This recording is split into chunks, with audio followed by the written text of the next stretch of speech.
সালামুন আলাইকুম। কেমন আছেন সবাই? আশা করি আপনারা সবাই ভালো আছেন। আলহামদুলিল্লাহ। আজকে আমি আপনাদের শিক্ষা দেব কিভাবে শুধু নাম দিয়ে দূর থেকে কোনো কিছু ছাড়াই যে কোনো মানুষকে বাধ্য করতে পারবেন এবং তাকে বিয়ে করতে পারবেন।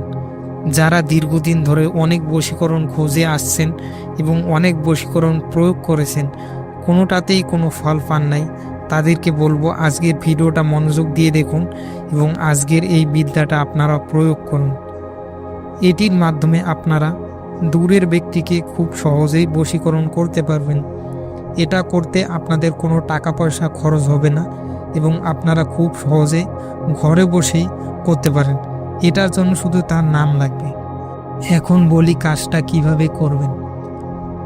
যে কোনো শনিবার কাজটা করতে পারেন বিকালবেলা। একটি কাঁঠালের পাতা ছিঁড়ে আনবেন। তো আনার পরে আপনি পশ্চিম দিকে মুখ করে বসবেন পাক পবিত্র অবস্থায়, সামনে আকরবাতি মোমবাতি জ্বালিয়ে। এরপরে সেই কাঁঠালের পাতায় আপনার নাম লিখবেন এবং আপনার নামের নিচে আপনি যাকে বশীকরণ করবেন বা যার উপরে এই ক্রিয়া করবেন তার নাম লিখবেন। এরপরে একটা সাদা খাতা নেবেন।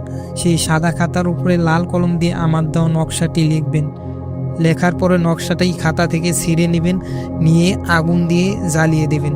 আগুনে জ্বালানোর সময় অবশ্যই আপনি ৭০ বার লা ইলাহা ইল্লা আনতা সুবহানাকা ইন্নী কুনতু মিনাজ জালিমিন পাঠ করবেন এবং ৩ বার তওবা তথা আস্তাগফিরুল্লাহ এবং ৩ বার সাল্লাল্লাহু আলাইহি সাল্লাম পাঠ করবেন।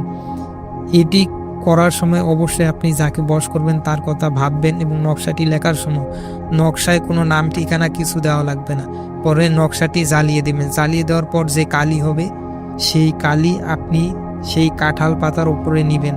নেওয়ার পরে সেই কাঁঠাল পাতাটা মুড়িয়ে ভাঁজ করে আপনি যে কোনো কবরস্থানে পুঁতে দিবেন অথবা নির্জন স্থানে যেখানে মানুষ যাতায়াত করে না এবং কেউ তুলবে না সেখানে পুঁতে দেবেন। ইনশাআল্লাহ আপনার কাজটি হয়ে যাবে। ভিডিওটি দেখার জন্য সকলকে অসংখ্য ধন্যবাদ। সবাই ভালো থাকেন। সালামুন আলাইকুম।